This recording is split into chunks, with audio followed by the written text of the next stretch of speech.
الله الرحمن الرحيم الحمد لله حمدا كثيرا طيبا مباركا فيه ومباركا عليه كما يحب ربنا ويرضى جل جلاله وعم نواله صلى الله على خير خلقه سيدنا محمد وعلى آله وأصحابه وأزواجه وذرياته وبارك وسلم تسليما كثيرا كثيرا رب اشرح لي صدري ويسر لي أمري واحلل عقدة من لساني يفقهوا قولي أما بعد فأعوذ بالله من الشيطان الرجيم بسم الله الرحمن الرحيم لقد من الله على المؤمنين إذ بعث فيهم رسولا من أنفسهم يتلو عليهم آياته ويزكيهم ويعلمهم الكتاب والحكمة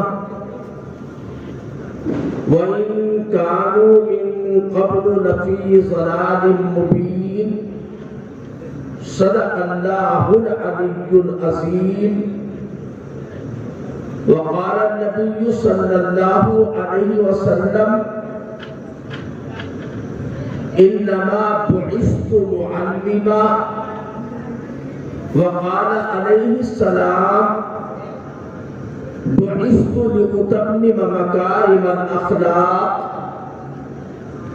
أو كما قال سيدنا عليه الصلاة والسلام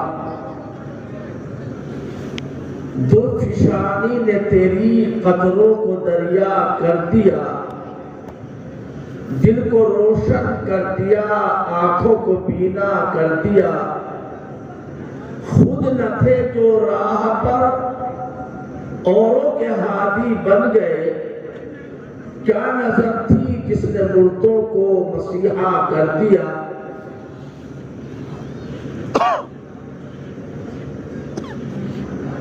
اسٹیج پر رونق افروز لائق صد احترام حضرات علماء کرام ائمہ مساجد آج کے اس عظیم الشان مبارک اجلاس میں تشریف فرما معزز حاضرین بزرگان دین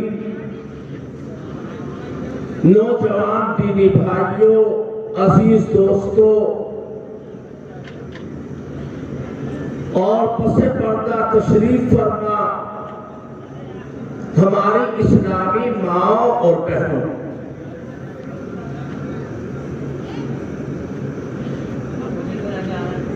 اللہ تبارک و تعالیٰ کا بے حد فضل و احسان اور اس کی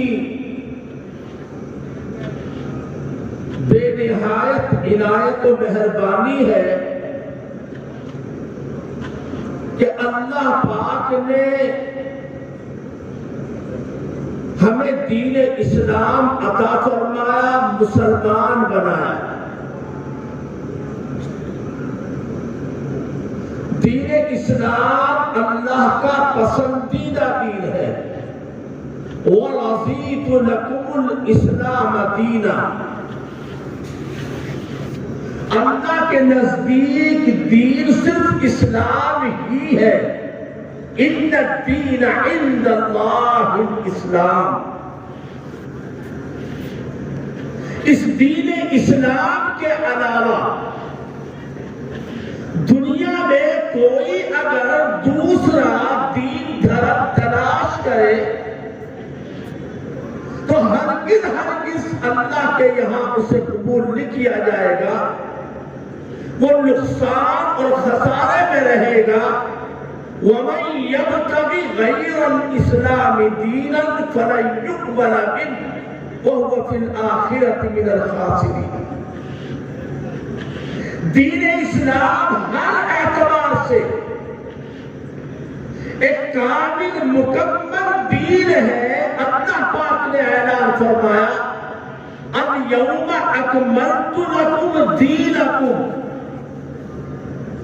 آج میں نے اس دین کو، جس دین کا سلسلہ میں نے سب سے پہلے نبی حضرت سیدنا آدم علیہ السلام سے شروع کیا تھا، آج میں نے اپنے محبوب آخری پیغمبر ہمارے آقا سرکار دو عالم صلی اللہ علیہ وسلم پر اسے مکمل کر دیا۔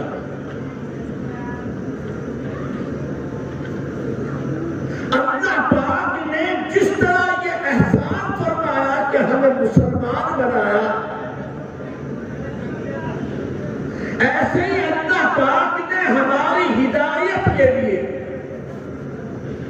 ہماری رہنمائی کے لیے، ہمیں سیدھا اچھا سچا راستہ بتانے کے لیے اس دنیا کے اول دن سے اللہ پاک نے انبیاء کرام علیہ السلام کا بہترین سلسلہ جاری فرمایا۔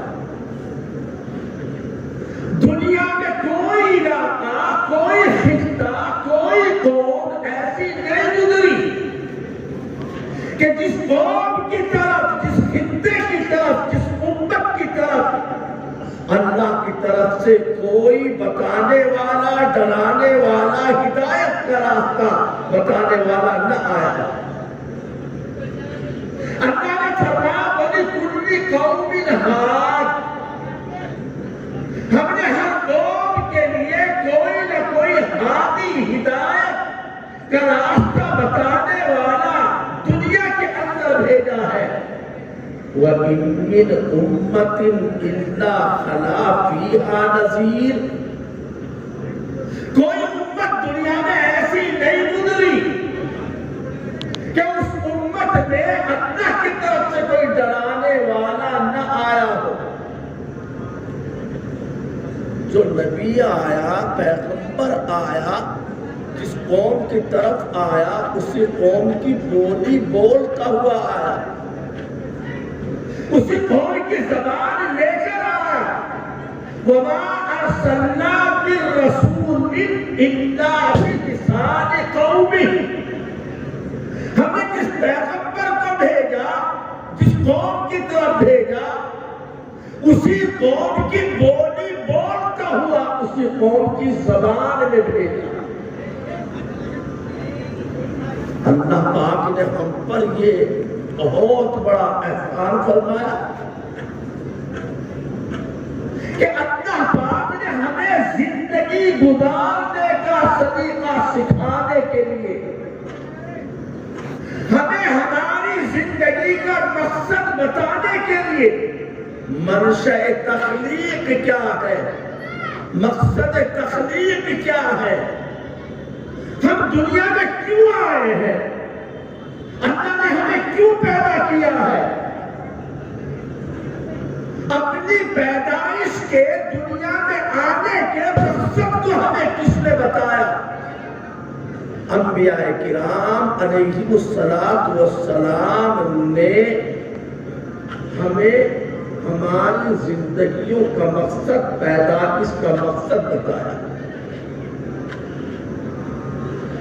جس طرح دنیا میں ہدایت کا راستہ بتانے والے آئے، خیر کی دعوت دینے والے آئے، بھلائی کا پیغام سنانے والے آئے، اللہ کی طرف صدا لگانے والے آئے، ٹھیک اسی طرح ان کے مقابلے پر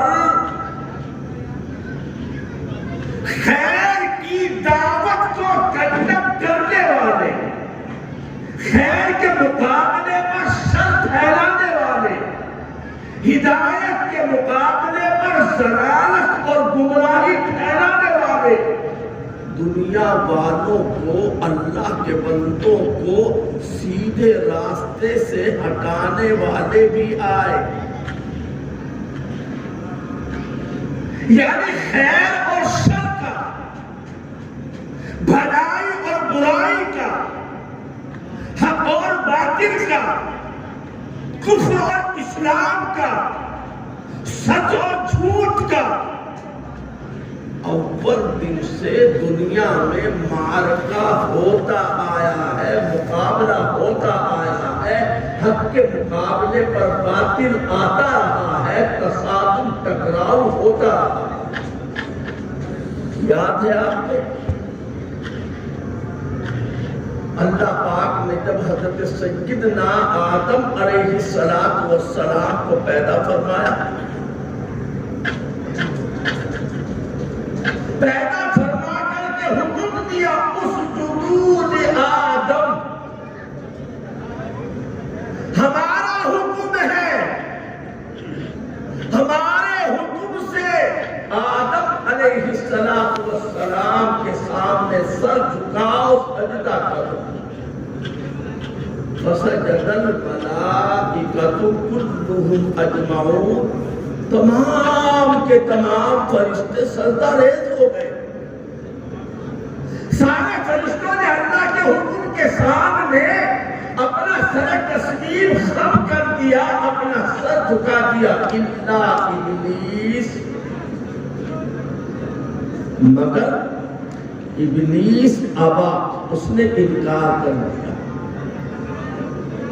ابلیس لعین نے اللہ کے حکم کو ماننے سے، حضرت آدم کو سجدہ کرنے سے انکار کر دیا. اللہ پاک نے فرمایا ما منعک ان تسجد لما خلقت بیدی،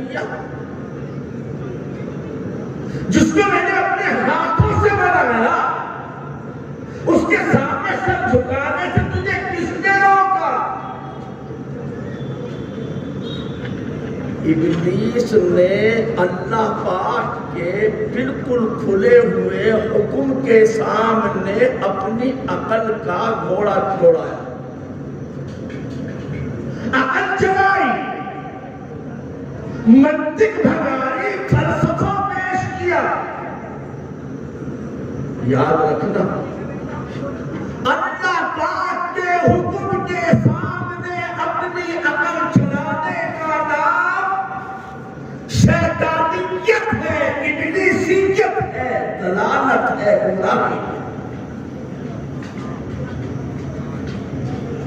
اللہ نے حکم دے دیا، عقل میں آئے یا نہ آئے، سمجھ میں آئے یا نہ آئے، فوراً اللہ کے حکم کے سامنے اپنا سر جھکا دیا جائے. یہ ایمان ہے اور یہ اللہ کی بندگی اور اس کی عبادت ہے.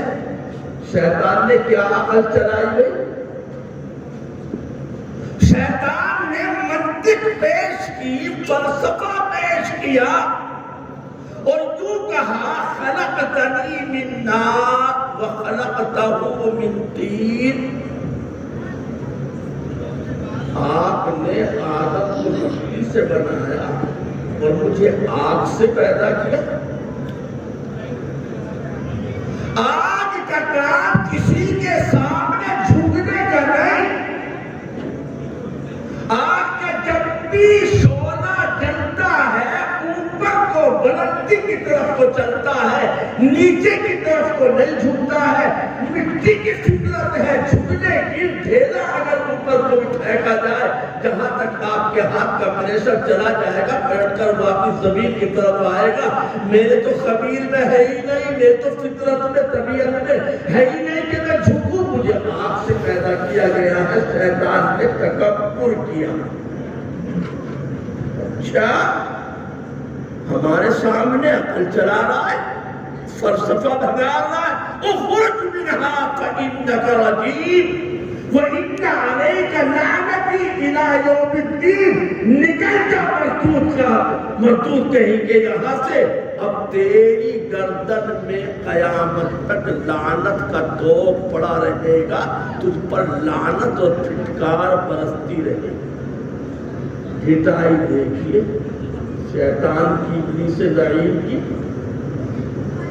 نکال دیا گیا، راندہ درگاہ کر دیا گیا، پھر بھی ہٹائی کے ساتھ اللہ سے کہتا ہے ابلیس انظرنی الی یوم یبعثون، پروردگار نکال دیا تم نے،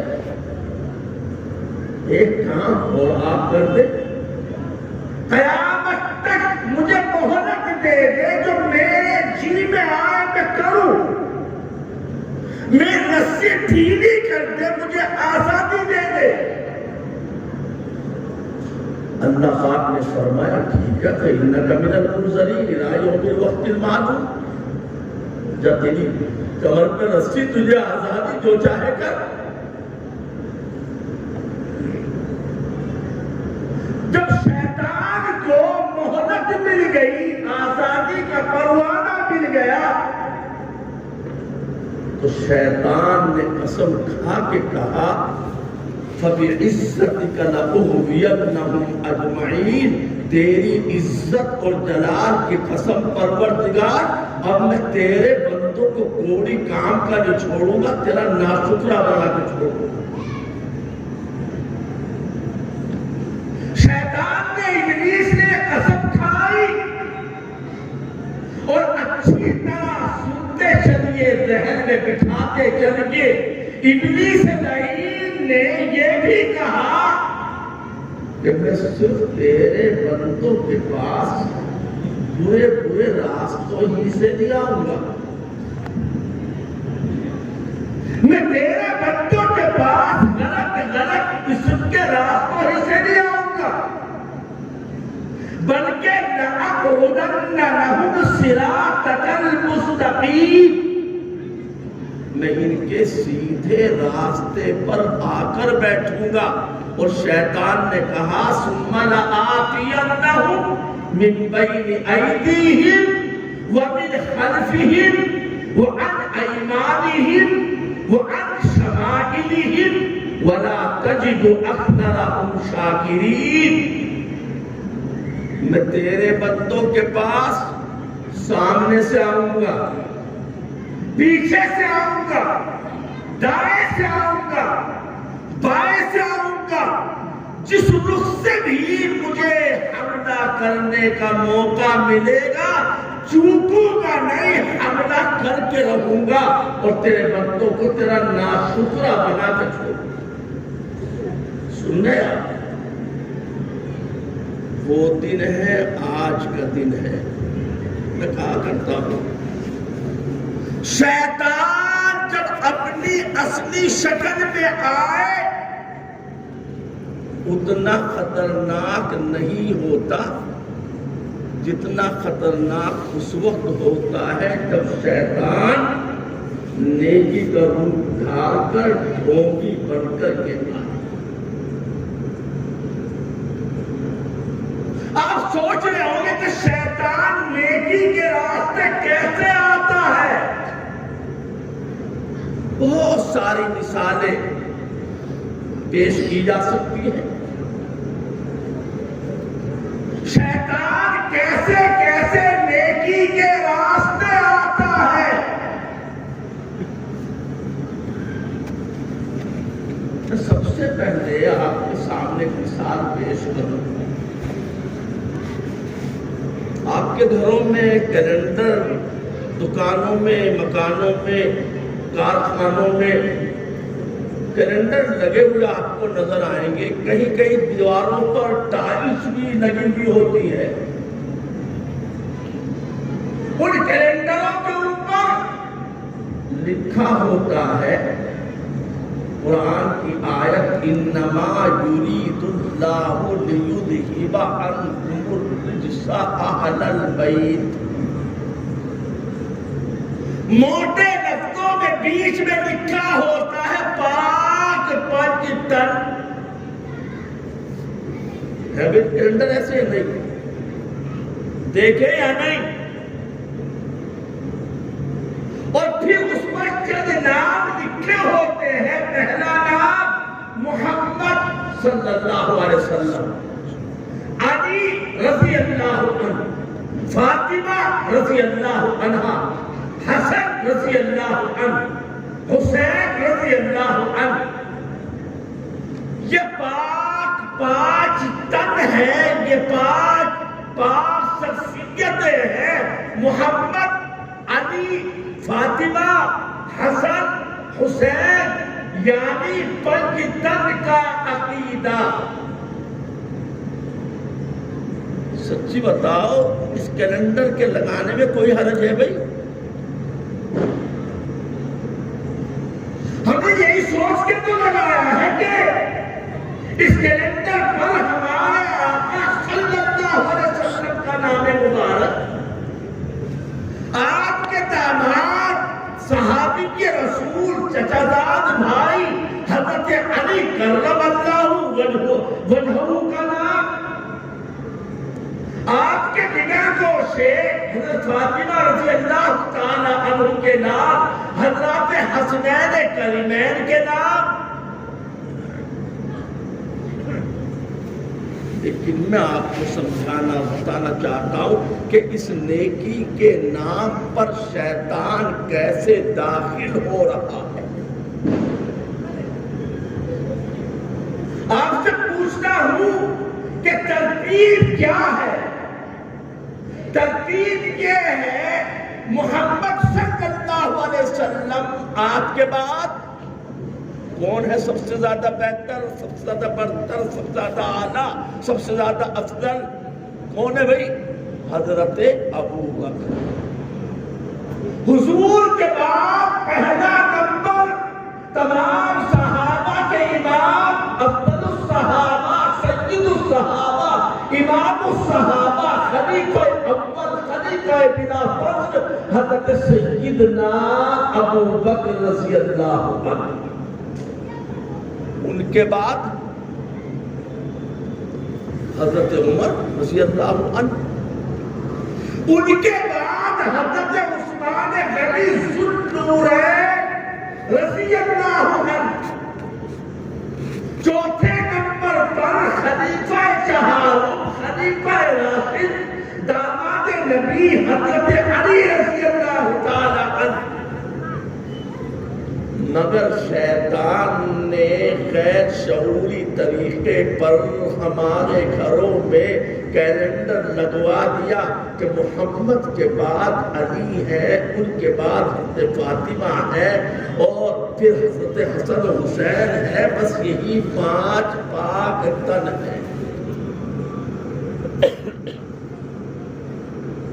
یہ عقیدہ اہل سنت و جماعت والوں کا نہیں، یہ عقیدہ صحابہ کرام کے، قرآن مجید کے دشمنوں کا عقیدہ ہے. میں بالکل صاف صاف آج آپ کے سامنے کچھ باتیں کہنا چاہ رہا ہوں. مجھے نہیں معلوم کہ آپ کے یہاں محرم کے مہینے میں کیا ہوتا ہے. تعزیہ نکلتا ہے یا نہیں؟ سسنیر میں نکلتا ہے. اگر آپ کے شہر سسنیر میں تعزیے نکلتے ہیں تو کیا آپ بھی ان تعزیوں میں شریک ہوتے ہیں یا نہیں؟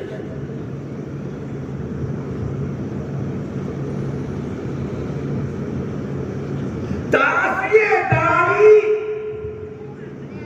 مذہب ہے ان کا جو آپ کی امی جان حضرت عائشہ صدیقہ رضی اللہ تعالی عنہا پر بدکاری کا الزام لگاتے ہیں.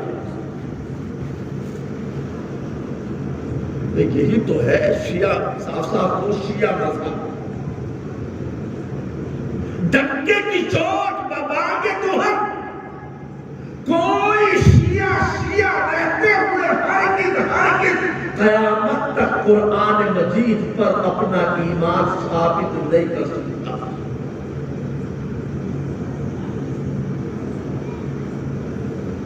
شیعوں کے نزدیک سب کے سب صحابہ سوائے چند کے جن کو اللہ کے پیغمبر نے بنایا، تربیت فرمائی، جن کے بارے میں قرآن اترا، رضامندی کا پروانہ ملا، جن کو راشدون مفلحون اللہ پاک نے فرمایا، ان تمام کے بارے میں شیعوں کا عقیدہ ہے ارتد الصحابۃ غیر علی و اربعتنا، حضرت علی اور دیگر 4 لوگوں کے علاوہ باقی سب کے سب صحابہ حضور کی آنکھ بند ہوتے ہی اسلام سے پھر گئے تھے، مرتد ہو گئے تھے۔ کیا ایسے لوگوں کی جو دشمن صحابہ ہیں قرآن مجید کو محرف مانتے ہیں، قرآن مجید پر جن کا ایمان نہیں ہے، جن کے مذہب کی بنیادی کتابوں میں یہ لکھا ہے کہ جب ہمارے آخری 12ویں امام غائب ظاہر ہوں گے مہدی بن کر، تو سب سے پہلے وہ زبان میری ساتھ نہیں دیتی، زبان میری کہتے ہوئے کب کپا رہی ہے، دل تک کھڑا رہا، کیسے کہوں اپنی امی جان کے بارے میں۔ وہ لکھتے ہیں، ان کے مذہب کی کتاب میں لکھا ہے کہ سب سے پہلے عائشہ کو قبر سے نکال کر ان پر وہ حد لگائیں گے جو زنا کرنے والی عورت پر لگائی جاتی ہے،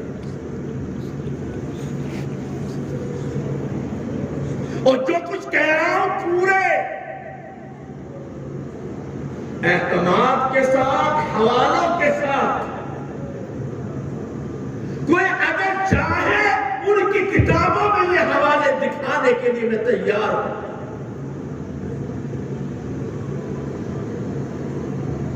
پھر اس کے بعد ابو بکر و عمر کو قبروں سے نکالیں گے اور ان کو درختوں کے تنوں پر لٹکا کر سولی چڑھائیں گے۔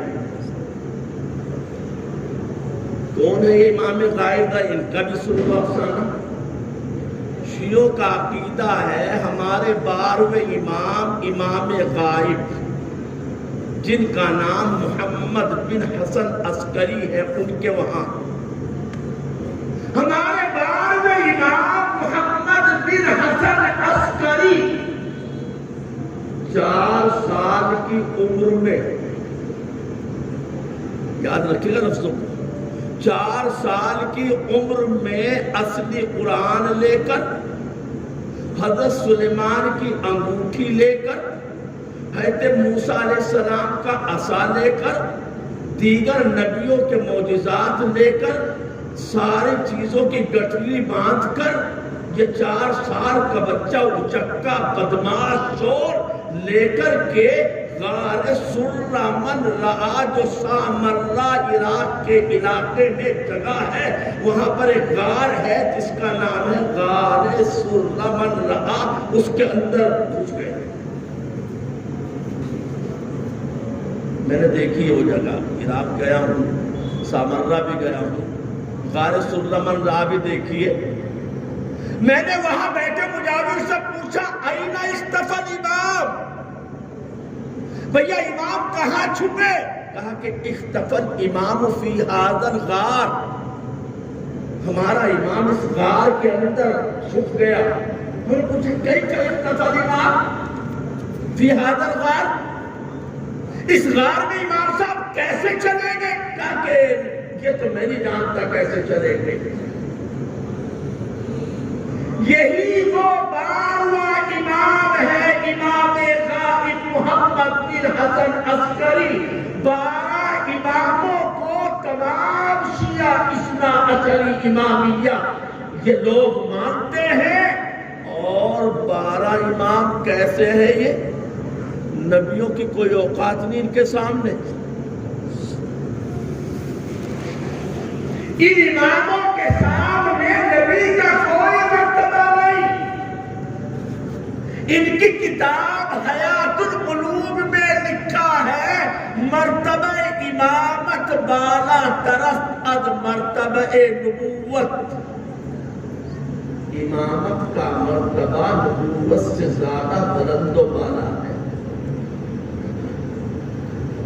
ارے میاں حد ہو گئی، جو سب سے زیادہ معتبر کتاب ہے ان کی، جس کا نام ہے اصول کافی، جیسے ہمارے یہاں بخاری شریف کا مرتبہ ہے ویسے ہی ان کے یہاں اصول کافی نام کیوں رکھا گیا، نا بات لمبی ہو جائے گی، اس تفسیر میں نہیں جاؤں گا۔ اصول کافی ان کے مذہب کی سب سے زیادہ معتبر ترین کتاب، اس میں لکھا ہے باب ان الائمۃ یعلمون متی یموتون ولا یموتون الا باختیارہم۔ یہ بات اس بیان میں ہے کہ امام جانتے ہیں کب مریں گے، اور وہ مرتے ہیں تو اپنے اختیار ہی سے مرتے ہیں، اللہ میاں کے اختیار میں نہیں ہے ان کو مارنا۔ ایک بات اس میں ہے اصول کافی کے اندر باب ان الائمۃ یحلون ما یشاءون ویحرمون ما یشاءون۔ یہ باب ہے اس بیان میں کہ ہمارے امام جس چیز کو چاہے حلال کر دے اور جس چیز کو چاہے حرام کر دے۔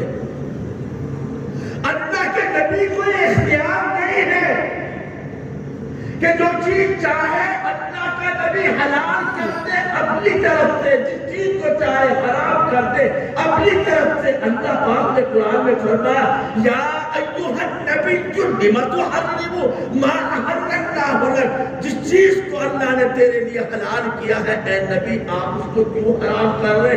نبی کو اختیار نہیں ہے کہ وہ حلال کو حرام کرے اور حرام کو حلال کرے، مگر شیعوں کے 12 اماموں کو یہ اختیار ہے، جسے چاہے حلال کرے جسے چاہے حرام کرے۔ حضرت علی کے بارے میں ان کا عقیدہ ہے ہوا قسیم الجنت والنار، اللہ میاں کے ہاتھ میں نہیں جنت دوزخ دینا۔ حضرت علی جسے چاہیں گے جنت دیں گے، جسے چاہیں گے جہنم میں دھکیلیں گے۔ 35 خصوصیات احتجاج طبرسی جو ان کی کتاب ہے امام کی لکھی ہے کہ امام 70 کروڑ بولیاں جانتا ہے، امام آگے سے بھی دیکھتا ہے، امام پیچھے سے بھی دیکھتا ہے۔ امام پر ہر ہفتے سر پر ہر لفافے اللہ کی طرف سے آتے ہیں، اور ہاں امام عام انسانوں کی طرح اس راستے سے نہیں پیدا ہوتا جس راستے سے عام انسان پیدا ہوتے ہیں، بلکہ امام ران سے پیدا ہوتا ہے۔ میں آپ کے سامنے شیعہ مذہب کو بیان کرنے یا شیعہ مذہب کی اس وقت میں تردید کرنے کے لیے نہیں بیٹھا، بلکہ میں بتانا چاہتا ہوں آخر کیسی غیرت ہے آپ کی، کیسی محبت ہے نبی صلی اللہ علیہ وسلم سے آپ کی، جو نبی پاک علیہ السلام کی زوجہ مطہرہ ہماری اپنی جان حضرت عائشہ صدیقہ رضی اللہ تعالی عنہا کی شان میں اتنی بڑی گستاخی کرنے والے، آخر آپ ان کے تعظیم میں کیسے اور کیوں شریک ہوتے؟ غیرت کہاں ڈوب کے مر گئی؟ میری ماں کو گالی دے میں اس کے ہاں دعوت کھاؤں گا؟ میرے باپ کی عزت مٹی میں ملائے میں اس کو سلام کروں گا؟ سن لو اچھی طرح، جیسے برا کام کرنا برا ہے ویسے ہی برے کام کو دیکھنا بھی برا ہے۔ پاخانہ غلاظت ہے، گندی چیز ہے۔ ایک آدمی میدان میں وہاں بیٹھ کر پاخانہ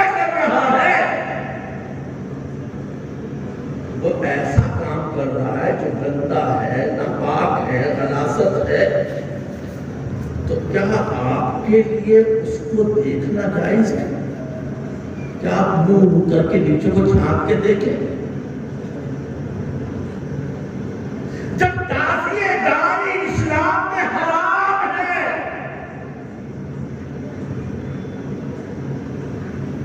تو پھر اس کو دیکھنا بھی حرام ہے، تعزیہ نکالنا بھی حرام ہے، تعزیہ اٹھانا بھی حرام ہے، تعزیے کے سامنے ہاتھ جوڑنا ڈنڈوت کرنا بھی حرام ہے، منتیں مانگنا اور مرادیں چڑھانا، ساری کی ساری چیزیں حرام ہے۔ اللہ کے علاوہ کوئی کسی کی مراد کو، کوئی کسی کی مشکل کو دور کرنے والا نہیں، کوئی مراد کو پورا کرنے والا نہیں۔ اَمَّن يُجِيبُ الْمُضْطَرَّ إِذَا دَعَاهُ وَيَكْشِفُ السُّوءَ وَيَجْعَلُكُمْ خُلَفَاءَ الْأَرْضِ، ہے کوئی جو کسی مضطر کی پکار کو سنے اللہ کے علاوہ؟ ہر ایک مشکل کو دفع کرنے والا، ہر ایک کی حاجت کو پوری کرنے والا، ہر ایک کی پکار کو سننے والا، ہر ایک کی مراد کی جھولی بھرنے والا اللہ ہے۔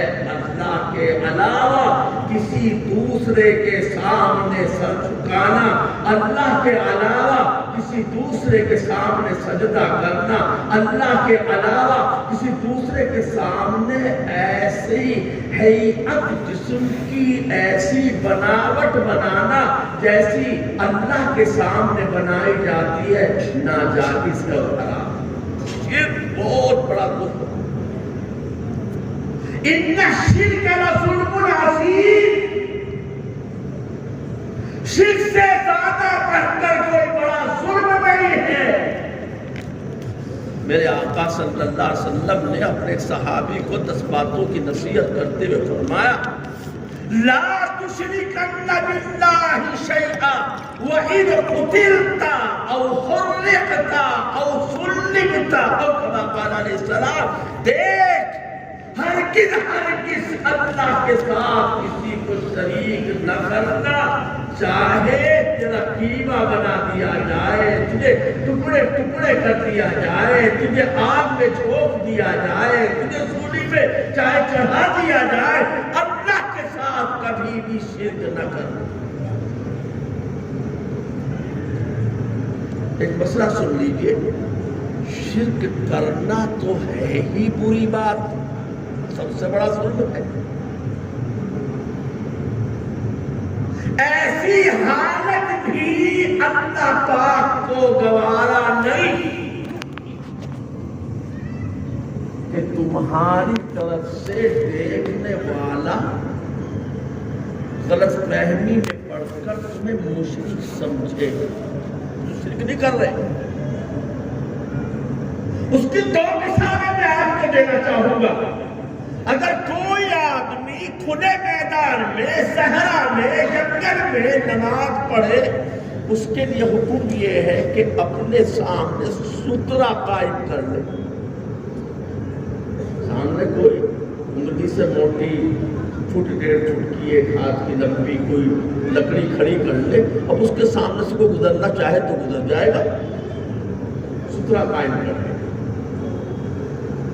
چونکہ عرب کے علاقے میں چاروں طرف پتھر ہی پتھر تھے، وہاں نماز پڑھنے والا اگر اپنے سامنے کوئی پتھر رکھ کے سترا بنانے کے لیے، تو اس کے لیے مسئلہ یہ ہے کہ اس سترے کو اپنی پیشانی کی سیدھ سے کچھ دائیں یا بائیں کر کے رکھے۔ کیوں؟ اگر ٹھیک پیشانی کے سامنے، ناک کے سامنے، سجدے کی جگہ کے سامنے پتھر کو سترا بنا کے رکھے گا تو دیکھنے والا، گزرنے والا کہیں یہ نہ سمجھنے لگے کہ یہ تو پتھر کے سامنے سر جھکا رہا ہے۔ چونکہ پتھر ہی سے مورتیاں تراشی جاتی ہے، پتھر ہی سے بت بنائے جاتے ہیں، اس لیے حکم یہ ہے کہ وہ سترا بھی تھوڑا سا بیچ میں سے الگ کر کے رکھے۔ حالانکہ نماز پڑھنے والا نماز پڑھا مشرک نہیں ہے، مگر اللہ یہ چاہتا ہے کہ تیری طرف رکھتے دیکھنے والا بھی تیرے بارے میں شرک کا شبہ بھی نہ کر۔ قبرستان میں نماز پڑھ سکتے ہیں بھائی؟ نہیں پڑھیں گے نا، ناپاک جگہ وہاں کی۔ میرے آقا نے فرمایا جعلت لی الارض مسجدا، ساری زمین میرے لیے سجدہ گاہ بنا دی گئی، جہاں چاہے نماز پڑھ سکتے ہیں، شرط یہ ہے کہ زمین پاک ہو۔ لیکن قبرستان میں جہاں قبر سامنے ہو وہاں نماز کیوں نہیں پڑھیں گے؟ اس لیے نہیں کہ وہاں کی زمین ناپاک ہے، بلکہ اس لیے منع کیا گیا ہے کہ اگر وہ وہاں نماز پڑھے گا تو کوئی برابر سے گزرنے والا دیکھ کر اس شبے میں پڑھے گا کہ اچھا یہ قبر کو تو نہیں پوجتا، قبر کو تو سجدہ نہیں کر رہا، کہ قبر والے کو تو سجدہ نہیں کر رہا۔ اس شبے سے بچانے کے لیے منع کیا گیا، ورنہ تو قبرستان کی جگہ کوئی ناپاک جگہ نہیں ہے، تمہاری طرف سے شرک پیدا ہو سکتا ہے۔ مسلمانوں، دین اسلام تو بالکل سیدھا سیدھا دین ہے۔ ابھی ہمارے مولانا شفیق صاحب تعلیمات رسول، اصل سیرت کیا ہے؟ نبی کے بعد صلی اللہ علیہ وسلم کی تعلیمات کے مطابق زندگی گزارنا۔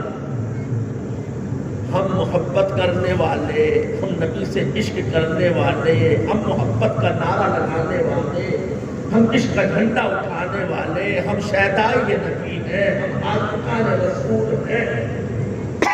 یہ بات بتائیے،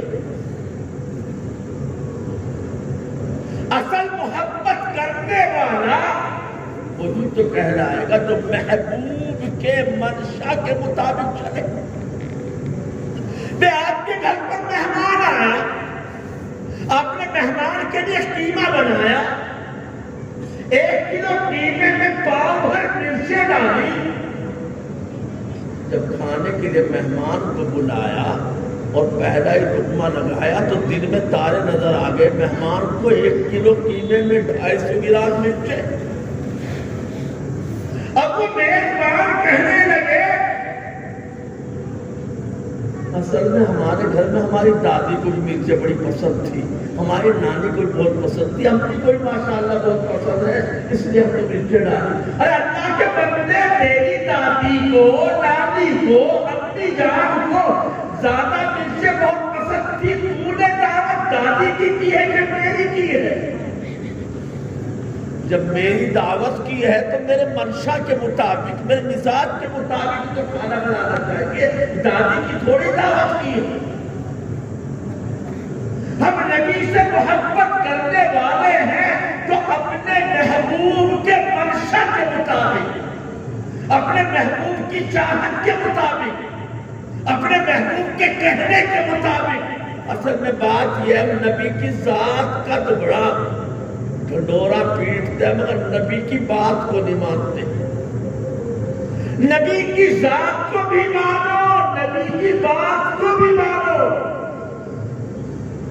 میرے آقا صلی اللہ علیہ وسلم، آپ کی جو سیرت ہے وہ ایک اللہ کے بندے کو اس زمین پر رہتے ہوئے اللہ سے اس کا رشتہ مضبوط کرنے کی آپ کی سیرت ہے، جیسے کہ مولانا شفیق صاحب فرما رہے تھے بہت ساری باتیں۔ پڑوسیوں کے ساتھ اچھا سلوک کیا جائے۔ آپ نے فرمایا لا یؤمن، واللہ لا یؤمن، واللہ لا یؤمن، واللہ لا یؤمن۔ 3 مرتبہ قسم کھائی، 3 مرتبہ قسم خدا کی، وہ مومن نہیں، اللہ کی قسم وہ ایمان والا نہیں، قسم بخدا اس کا ایمان مکمل نہیں۔ صحابہ نے عرض کیا آقا کون مومن نہیں؟ فرمایا لا یأمن جارہ بوائقہ، جس آدمی کا پڑوسی اس کی بدتمیزیوں سے محفوظ نہ ہو اس کا ایمان مکمل نہیں۔ کبھی آپ نے فرمایا من کان یؤمن باللہ والیوم الآخر فلیکرم جارہ من کان یؤمن باللہ والیوم الآخر فلیکرم ضیفہ من کان یؤمن باللہ والیوم الآخر فلیقل خیرا او لیصمت. جو اللہ اور آخرت پر ایمان رکھتا ہے وہ اپنے پڑوسی کا اکرام کرے، اپنے پڑوسی کی تعظیم کرے. کون سے پڑوسی؟ چاہے یہودی ہو، چاہے نصرانی ہو، چاہے مجوسی ہو، چاہے عقیدت پرست ہو، چاہے کسی بھی مذہب کا ماننے والا ہو، ہر پڑوسی کے ساتھ اچھا سلوک کیا جائے، اس کا اکرام کیا جائے. یہ تعلیمات. آج میں چاہتا ہوں سیرت رسول صلی اللہ علیہ وسلم کی روشنی میں کچھ ضروری باتیں آپ کے سامنے رکھنا چاہتا ہوں. آپ جانتے ہیں آج کی دنیا کے، آپ کے اپنے ملک کے حالات کیا ہیں. آج کا سب سے زیادہ سلجھتا ہوا مسئلہ، سب سے زیادہ اہم مسئلہ اس وقت، سب سے بڑا اہم مسئلہ یہ ہے کہ ہم اپنی نسلوں کو ایمان پر کیسے باقی رکھ پائیں گے. ایمان کی فکر کرنا یہی تو نبی کی سیرت ہے. یہی تو اللہ نے قرآن میں فرمایا فَلَا أَنَّكَ بَاخِعٌ نَفْسَكَ إِن لَّمْ يُؤْمِنُوا بِهَٰذَا الْحَدِيثِ أَسَفًا. اگر یہ ایمان نہ لائے تو ایسا لگتا ہے آپ تو اپنے آپ کو ہی ہلاک کر لیں گے. آج سب کے ایمان کی فکر رکھ. اپنے چچا ابو طالب کان میں چھپکے سے کہتے چچا جان میں اللہ کے یاد تمہاری ایمان کی گواہی دے دوں گا، کلمہ پڑھ لو. نہیں ایمان لائے. ابو طالب فکر کی، رات دن بے چینی تھی، اسی کی محنت تھی، اسی کے لیے مارے جا رہے تھے، پیٹے جا رہے تھے، کوٹے جا رہے تھے، ظلم سہ رہے تھے، طرح طرح کی پریشانیوں سے گزر رہے تھے، سوشل بائیکاٹ کیا جا رہا تھا. اور کیا کوئی دنیا کا ملک فتح کر رہے تھے ایمان کے لیے؟ آپ بتائیے. آج مسلمانوں کی بچیاں میں تعداد نہیں بتاؤں گا.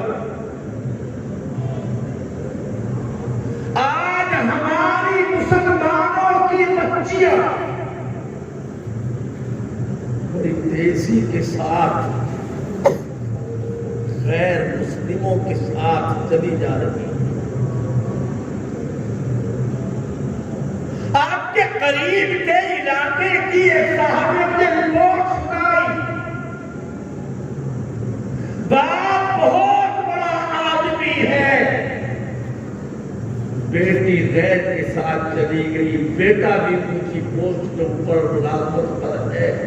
باپ نے وہ سمجھایا، باپ نے ہاتھ جوڑے، خوشامد کی، مگر بیٹی ہے کہ ماننے کے لیے تیار نہیں، غیر کے ساتھ جانا تھا، چلی گئی.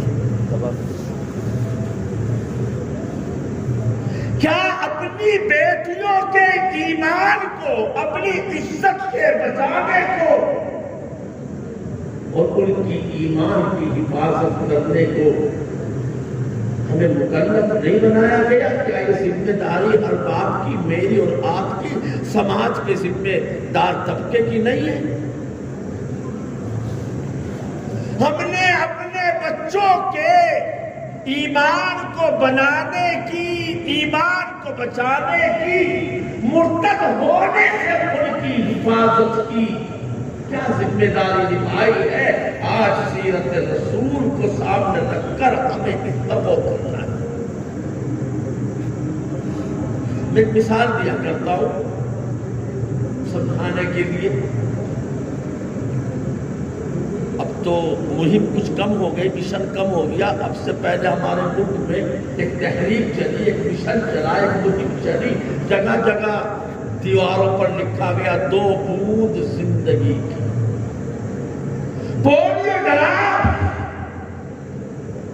کوئی بچہ ماں کی گود میں ملا اس کو بھی مدرسے میں ملا، وہاں پر بھی پلیٹ فارم پر اسٹیشن پہ ملا، وہاں پر بس اڈے پہ ملا، وہاں پر بازار میں ملا، وہاں پر اسکول میں ملا، وہاں پر ہر بچے کو، ہر بچی کو، چھوٹے چھوٹے بچوں کو 2 بوند زندگی کی، 2 قطرے ڈراپس پولیو کے اس کو پلائے گئے. دوا کس کو پلائی جاتی ہے بھائی؟ جو مریض ہو، جس کو بخار ہو، جس کے پیٹ میں درد ہو.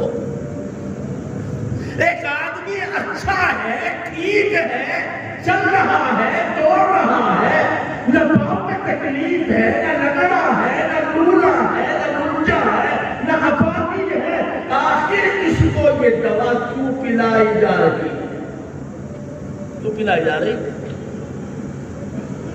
اس لیے پلائی جا رہی ہے تاکہ آئندہ چل کر پولیو کے جو جراثیم ہیں، پولیو کے جو کیٹانو ہیں، اگر وہ پولیو کے جراثیم اس بچے پر حملہ آور ہو تو اس بچے کے اندر ایسی پاور، ایسی طاقت ہونی چاہیے کہ اس حملے کو روک سکے اور ان جراثیم کا حملہ اس کے اوپر نہ ہو سکے. ہمیں اپنے بچوں کے جسم کی حفاظت کی فکر ہے. پولیو ڈراپ پلا رہے ہیں، وہ ڈراپ اس کے اندر ایک پاور پیدا کر رہے ہیں، طاقت پیدا کر رہے ہیں حملوں کو روکنے کی، تاکہ وہ کیٹانو، وہ جراثیم حملہ نہ کر سکے.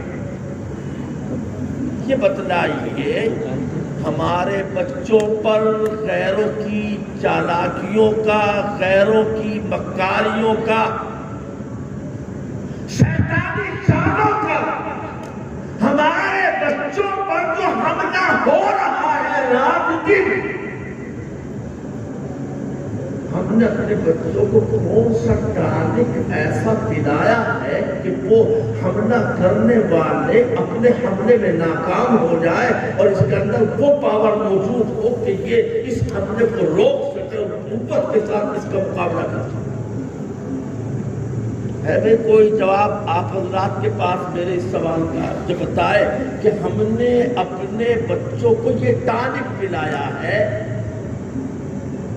اپنے بچوں کو یہ طاقت دی ہے. آج تو حال اتنا برا ہے ہمارے سماج کا، آج ہم دین کے نام پر دین کو رسوا کر رہے ہیں، دین کے نام پر دین کا کھلواڑ کر رہے ہیں.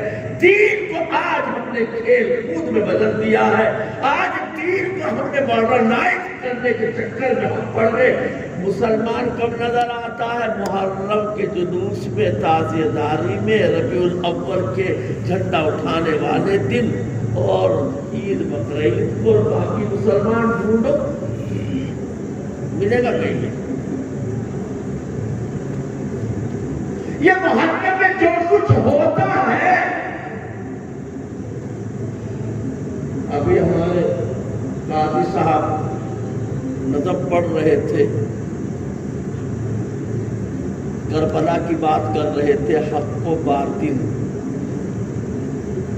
سن لو میں صاحب بتا رہا ہوں، کربلا کی لڑائی ہرگز حق اور باطل کی لڑائی نہیں تھی. زور سے بول. کربلا کی لڑائی ہرگز حق اور باطل کی لڑائی نہیں تھی. ایک بات بتاؤ، اگر کہیں پر لڑائی ہے، مقابلے پر جا رہے ہیں، دشمن کے مقابلے پر جا رہے ہیں، تو کیا ہم دشمن کے مقابلے پر جانے والے اپنے دودھ پیتے بچوں کو ساتھ لے کے جائیں گے بھائی؟ میں کوئی علمی بات نہیں کر رہا، بالکل موٹی سیدھی سادی بات.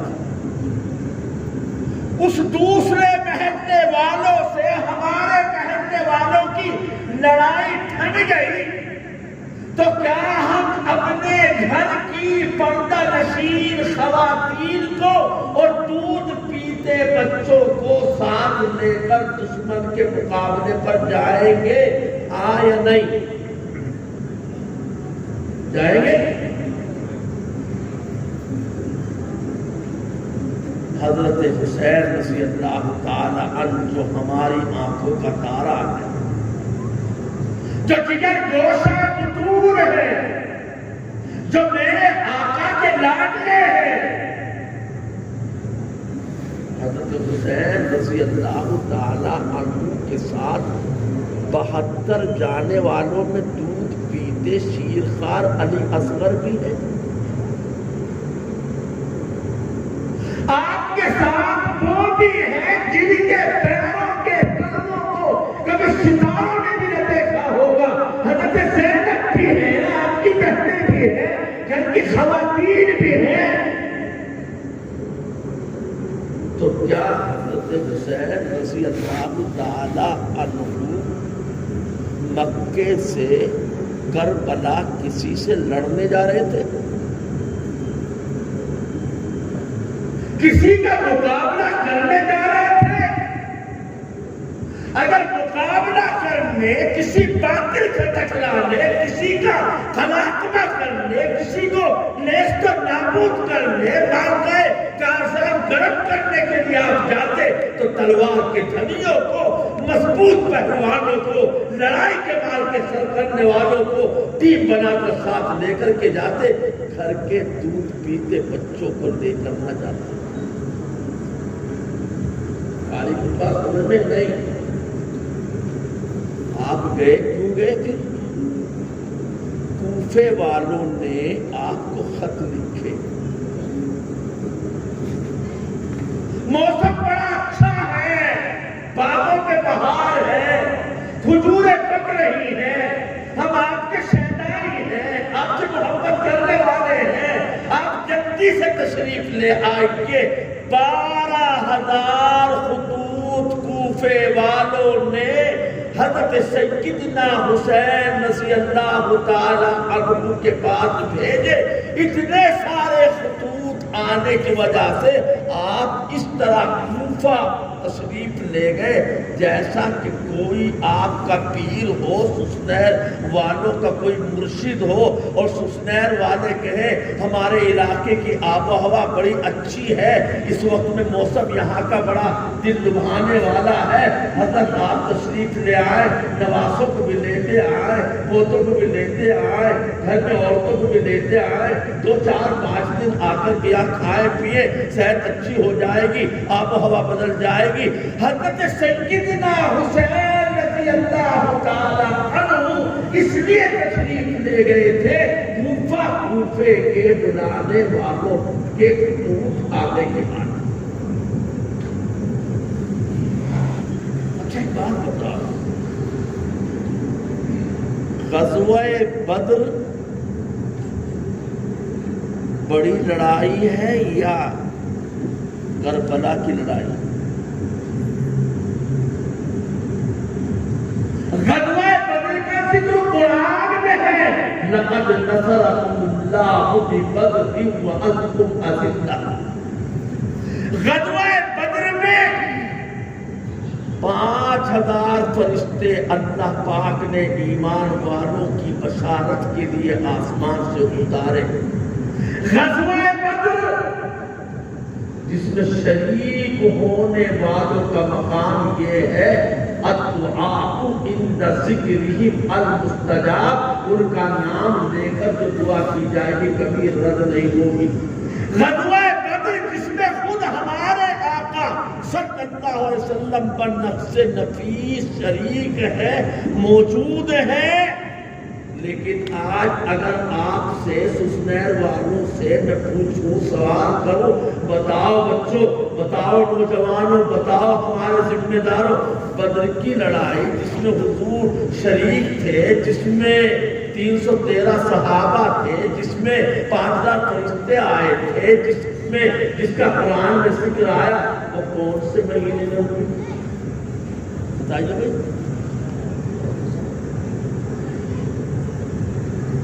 غزوہ بدر کفر و اسلام کی پہلی لڑائی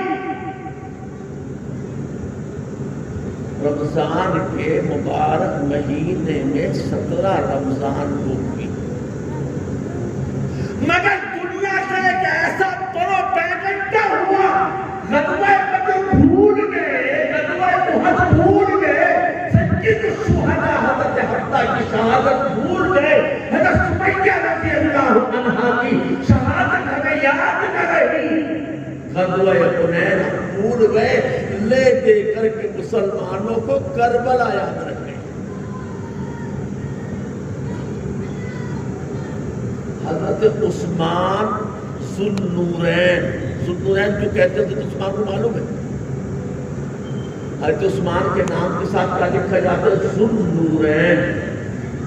حضرت علی داماد رسول ہے یقیناً، لیکن حضرت عثمان رضی اللہ عنہ میرے آقا صلی اللہ علیہ وسلم کے دوہرے ڈبل داماد۔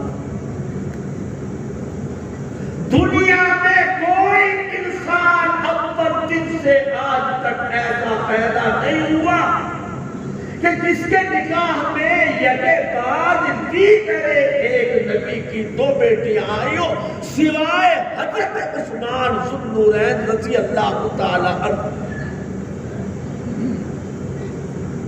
ہم نے حضرت علی کو یاد کیا، یاد کرنا چاہیے، ہماری آنکھوں کا ہمارے سر کا تاج ہے، خلیفہ راشد ہے، بڑے فضائل والے ہیں، لیکن حضرت عثمان جو حضور کی 2 بیٹیوں کے شوہر ہیں، ایک کا انتقال ہوا تو حضور نے دوسری بیٹی کا نکاح فرما دیا۔ اس کے بعد یہ فرمایا میرے آقا نے، اگر میرے 100 بیٹیاں ہوتی اور یہ کہ بات بھی کرے ان کی وفات ہوتی رہتی تو میں ہر ایک کا نکاح حضرت عثمان سے کرتا رہا۔ حضرت عثمان کی شہادت بھی معلوم ہے نہیں کسی کو؟ کربلا کے بارے میں معلوم ہے شربت پینے والوں کو، یہ یاد بھی عجیب یاد ہے، یاد منانے کا ڈھنگ بھی بڑا عجیب ہے کہ کربلا میں تو کہتے ہیں حضرت حسین پیاسے شہید ہو گئے، اور ہم ان کی یاد منا رہے، رنگین ٹھنڈے ٹھنڈے شربت کے گلاس پی کر کے، پیاسے کی یاد شربت پی کر، بھوکوں کی یاد لنگر جاری کر کے، محرم کے کھچڑا پکا کر، روٹیاں خوب پیٹ بھر کر کھا کر۔ حضرت عثمان رضی اللہ عنہ ایک روایت کے مطابق 49 دن تک، ایک روایت کے مطابق 80 دن تک حضرت عثمان رضی اللہ تعالی عنہ کے گھر میں پانی کا قطرہ تک بھی نہیں پہنچنے دیا گیا۔ حضرت حسین رضی اللہ تعالی عنہ کا پانی بند کرنا معلوم ہے یا نہیں؟ 80 دن تک، دوسری روایت 49 دن تک حضرت عثمان رضی اللہ عنہ کے گھر میں پانی کا قطرہ جانے نہیں دیا۔ بلوائیوں نے، سبائیوں نے، ابن سبا کے چیلوں نے، عبداللہ ابن سبا یہودی کے ماننے والوں نے، انہی کا وہاں پر چاروں طرف تسلط تھا، اور دارالخلافہ حضرت عثمان رضی اللہ عنہ کا گھر گھیرے ہوئے مسجد نبوی میں حضرت عثمان رضی اللہ تعالی عنہ کو نماز پڑھنے کے لیے بھی راستہ روک دیا گیا، ایسا ظلم ڈھایا گیا۔ وہ عثمان جس نے جب اللہ کے پیغمبر نے مسجد کی تنگی کا ذکر کیا، حضرت عثمان رضی اللہ عنہ نے اس کی توسیع فرمائی، جس پر پانی بند کیا گیا۔ جب لوگ مدینے ہجرت کر کے صحابہ آئے، پینے کے لیے میٹھے پانی کا انتظام نہیں تھا، ایک کنواں تھا یہودی کے پاس میں پیر روما، تو اسی کنویں سے پانی لاتے تھے، من چاہے داموں میں دیتا تھا۔ میرے آقا نے فرمایا ہے کوئی جو اس کنویں کو خرید کر مسلمانوں کے لیے وقف کرتے؟ حضرت عثمان رضی اللہ عنہ نے وہ میٹھا پانی کا کنواں خریدا اور مسلمانوں کے لیے وقف کر دیا۔ جس نے مسلمانوں کے لیے میٹھے پانی کا کنواں خریدا، جس نے مسجد نبوی کی توسیع کرائی، آج اسی کے لیے پانی بھی بند ہے، اور اسی کے اوپر آج مسجد میں جانے کی پابندی بھی لگی ہوئی ہے۔ اور بھی ذرا سا عرض کو سنتے چلیے گا کہ حضرت عثمان رضی اللہ عنہ اپنے گھر میں ہیں، کسی میدان میں کسی کے مقابلے پہ نہیں، تو مقابلے پہ چلو کچھ تو بڑا سے نکالے گا، تم دو مارو گے ایک میں بھی ماروں گا، لیکن حضرت عثمان کی شہادت کیسی مظلومانہ شہادت ہے۔ حضرت عثمان اپنے گھر میں ہے، روزے کی حالت میں ہے، قرآن کی تلاوت میں مصروف ہے۔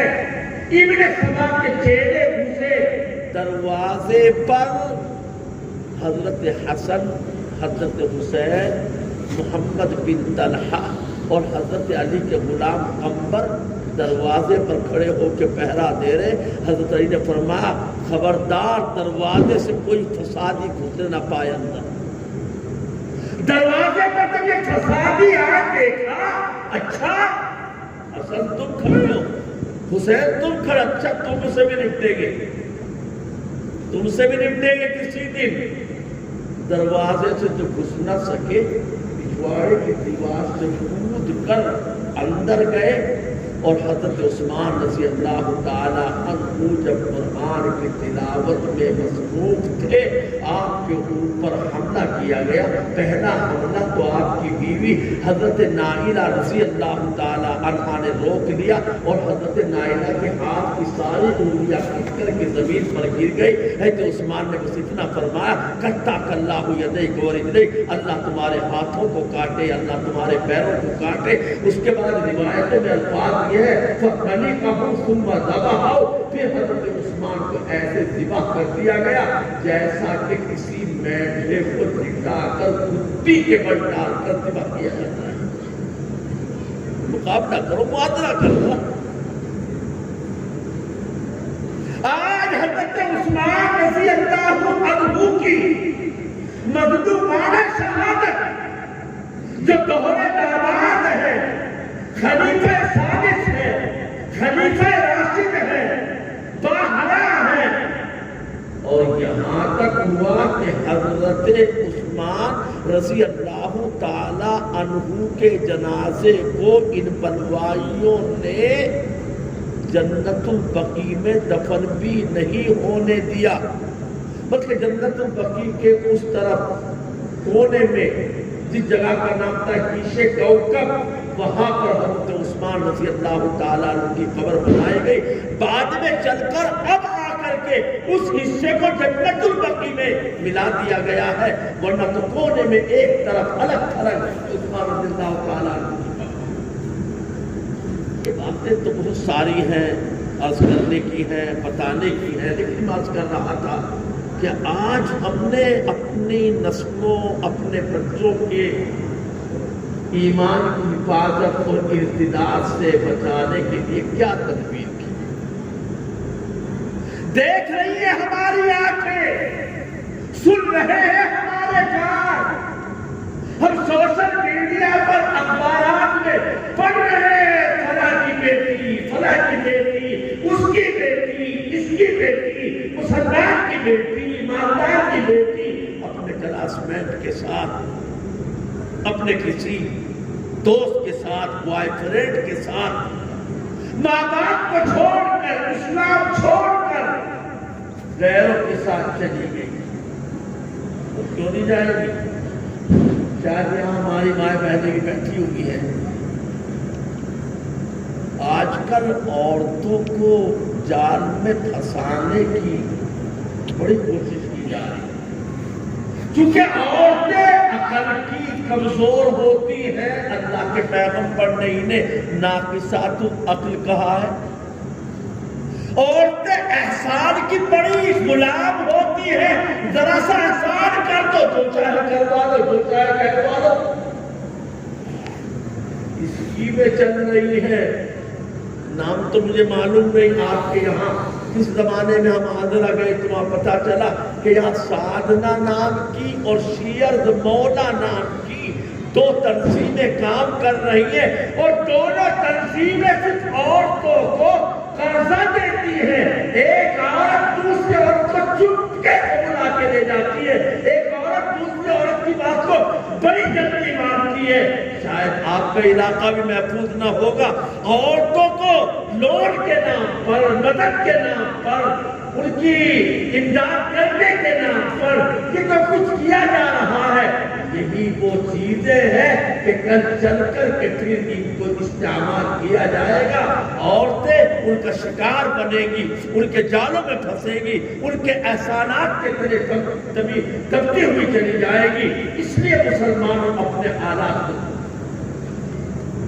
جتنا پیسہ آج مسلمان خرافات میں، دین کا مذاق اڑانے میں، دل چھلے اڑانے میں، اپنی منمانی کرنے میں، دنیا دکھانے میں خرچ کر رہا ہے، اگر اتنا پیسہ بچا کر ہم اپنے بچوں کی صحیح دین کی تعلیم کی پرواہ کریں،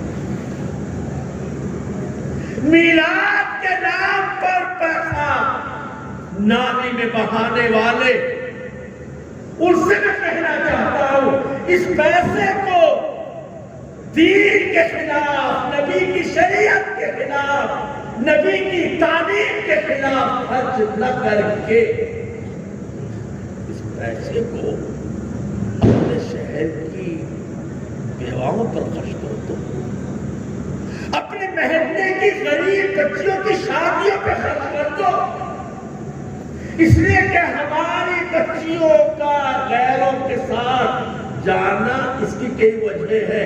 ایک وجہ تو یہ ہے کہ آج ہم نے اپنی بچیوں کی دین کی تعلیم کا کوئی معقول انتظام نہیں کیا۔ دوسری وجہ یہ ہے کہ آج ہم نے اپنی بچیوں کے ہاتھ میں لیٹسٹ قسم کے قیمتی موبائل تھما دیے۔ تیسری وجہ ہماری بچیوں کے غیر کے ساتھ جانے کی یہ ہے کہ آج ہمارے گھر میں نہ دین کا ماحول ہے، نہ ماں باپ کی اپنی اولاد کی صحیح تربیت کی وہ فکر کرتے ہیں۔ چوتھی وجہ یہ ہے کہ آج ہماری بچیاں مخلوط تعلیم، کنیکٹڈ ایجوکیشن سسٹم، یعنی کہ اسکولوں میں، کالجوں میں اپنے کلاس میٹ کے ساتھ، اپنی درسگاہ کے ساتھی کے ساتھ ان کا گھر سے جانا، ان کے ساتھ گھر آنا، کلاس میں ان کے ساتھ بیٹھنا، انٹرول ٹائم میں ان کے ساتھ ہوٹل میں چائے پینا، پکنک منانا، پارک میں کھیلنا، مذاق تفریح کرنا، یہ ساری چیزیں یہ ہو رہی ہیں۔ جب تک ہم ان تمام چیزوں پر بند نہیں لگائیں گے تب تک ہم اپنی بچیوں کو، اپنے بچوں کو ارتداد کے فتنے سے نہیں بچا سکیں گے۔ کیا سیرت کا پیغام نہیں ہے؟ جو آیت میں نے پڑھی ہے اس آیت میں نبی پاک صلی اللہ علیہ وسلم کے 4 اہم بعثت کے مقصد بتائے گئے ہیں، جن کو اجمالاً خلاصے اور نچوڑ کے طور پر بات کر رہا ہوں۔ اللہ پاک نے فرمایا یتلو علیہم آیاتہ، یعنی آپ مبلغ اعظم ہیں، ویزکیہم، اور آپ مصلح اعظم ہیں، ویعلمہم الکتاب، آپ معلم اعظم ہیں، والحکمت، آپ مرشد اعظم ہیں۔ نبی پاک علیہ السلام مبلغ اعظم، آپ معلم اعظم، آپ مصلح اعظم، آپ مرشد اعظم، اور آپ کی یہ امت تو نبی پاک علیہ السلام کو محسن انسانیت بھی کہتی ہے، جو اپنے نبی کو رحمت للعالمین کی شان کا حامل بھی کہتی ہے، جو اپنے نبی کے بارے میں یہ بھی سنتی ہے کہ راتوں راتوں عبادت کرتے آپ کے پیروں پر برف آ جاتا تھا، جو نبی کے بارے میں یہ بھی جانتی ہے کہ 3 دن تک میرے آقا صلی اللہ علیہ وسلم امانت کے ادا اپنے وعدے کو پورا کرنے کے لیے ایک ہی جگہ کھڑے رہے۔ آپ کے دوست تھے جن کا نام عبداللہ تھا، وہ کہہ کر کے گئے کہ جو رقم باقی رہ گئی میں لے کر کے آتا ہوں، گھر جا کر کے وہ بھول گئے، آئے 3 دن کے بعد یاد آیا میں تجھے کہہ کر کے آیا تھا، واپس آیا تو دیکھا اللہ کے پیغمبر وہیں کھڑے ہوئے ہیں جہاں پر وہ چھوڑ کے گیا تھا۔ ایسے وعدے کے پکے ہیں، ایسا آپ کا علم ہے، ایسا آپ کے اندر اپنے درگزر کا مانتا ہے، ایسی سچائی ہے، جھوٹ سے آپ کو سخت نفرت ہے، اور بہت سارے کمالات اللہ پاک نے آپ کو عطا فرمائے۔ یہ ساری چیزیں جو آپ کو اللہ پاک نے دی ہے، یہ جو آپ نے تعلیم فرمائی ہے، جو حدیثوں کا ذخیرہ ہے، جو آپ نے کو اللہ نے آپ کو نمونہ بتایا ہے، کس کے لیے نمونہ ہے بھائی؟ اللہ نے فرمایا لَقَدْ كَانَ لَكُمْ فِي رَسُولِ اللَّهِ أُسْوَةٌ حَسَنَةٌ۔ کس چیز میں نمونہ؟ صرف نماز پڑھنے میں نمونہ، صرف روزہ رکھنے میں نمونہ، صرف حج کرنے میں نمونہ، صرف زکوٰۃ دینے میں نمونہ؟ نہیں، زندگی کے ہر شعبے میں، زندگی کے ہر کام میں، زندگی کے ہر موقع پر، زندگی کے قدم قدم پر نبی پاک صلی اللہ علیہ وسلم ہمارے لیے، پوری دنیا والوں کے لیے، پوری انسانیت کے لیے نمونہ ہے۔ اگر مسلمان صحیح طریقے پر اپنے پیسے کو خرافات سے، فضول خرچیوں سے بچا کر صحیح جگہوں پر خرچ کرے تو انشاءاللہ ایک ایسی قوم بنے گی جو دنیا کے لیے مثال کہلائے گی۔ ہماری بچیاں غیروں کے ساتھ کیوں جا رہی؟ ایک وجہ میں بتانا بھول گیا، اب یاد آئی۔ ایک وجہ یہ ہے کہ جہیز کا مطالبہ پورا نہ کرنے کی وجہ سے ان کی عمریں 30 برس کو پہنچ جاتی ہیں۔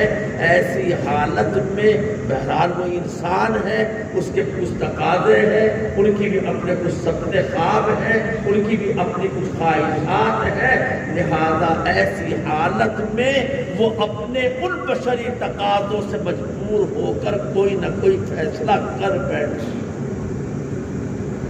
جب تک جہیز جیسی لعنت کو ختم نہیں کریں گے، جب تک سسنیر والے ہر محلے میں بچیوں کی تعلیم کے مقاصد قائم نہیں کریں گے، جب تک کہ اپنی بڑی ماں و بہنوں کی دینی تعلیم کا کوئی بندوبست نہیں کریں گے، جب تک اپنی بچیوں کی صحیح نگرانی نہیں کریں گے، جب تک گھر کا ماحول دینی نہیں بنائیں گے،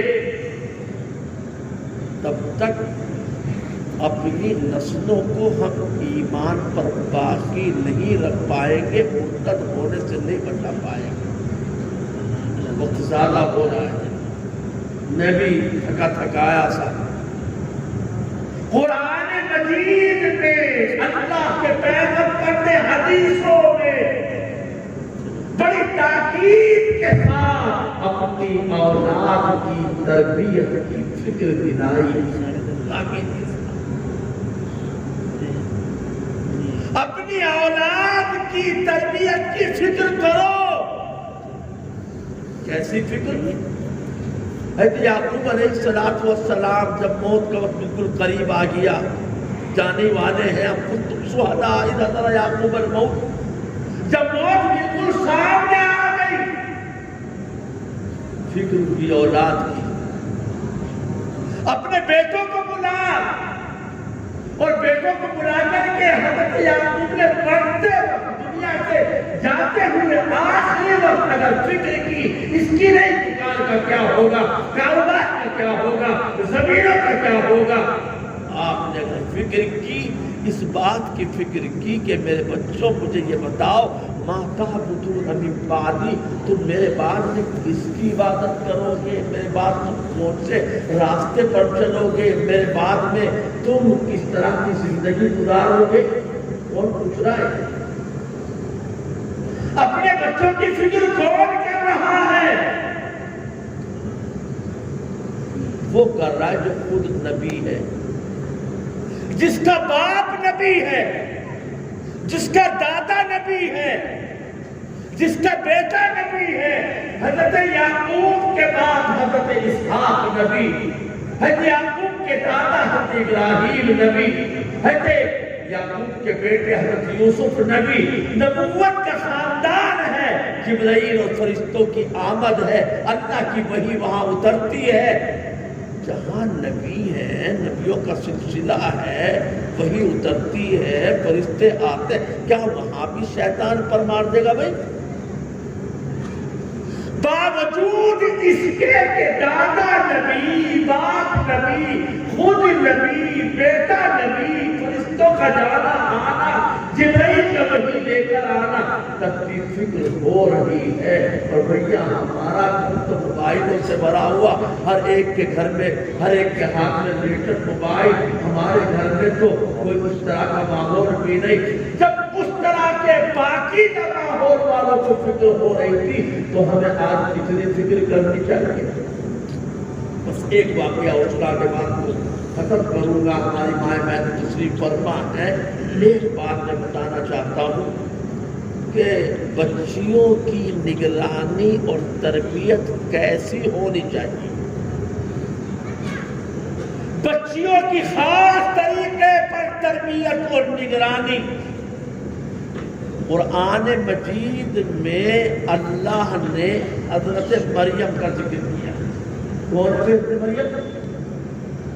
حضرت عیسیٰ علیہ السلام کی والدہ ماجدہ۔ قرآن مجید میں پہلی سورت سے لے کر آخری سورت تک کسی بھی عورت کے نام کو اللہ نے ذکر نہیں کیا۔ حالانکہ قرآن میں حضرت عائشہ کا ذکر ہے سورہ نور میں، لیکن نام نہیں۔ سورہ یوسف میں زلیخا کا ذکر ہے قرآن میں، زلیخا نام نہیں۔ فرعون کی بیوی حضرت آسیہ کا ذکر ہے قرآن میں، مگر نام نہیں۔ قد سمع اللہ قول التی تجادلک فی زوجہا، ایک صحابیہ حضرت خولہ کا ذکر ہے قرآن میں، مگر نام نہیں۔ پتہ یہ چلا بغیر کسی شدید قانونی یا شرعی ضرورت کے عورتوں کے نام کو بھی ذکر کرنے میں احتیاط برتنی چاہیے۔ عورتوں کے نام کا بھی پردہ ہے۔ حضرت مریم کا نام کیوں ہے؟ ضرورتاً ہے، اس لیے کہ حضرت مریم کا کوئی شوہر نہیں ہے، اور آپ کے پیٹ سے بن شوہر کے اللہ نے عیسیٰ کو پیدا کیا۔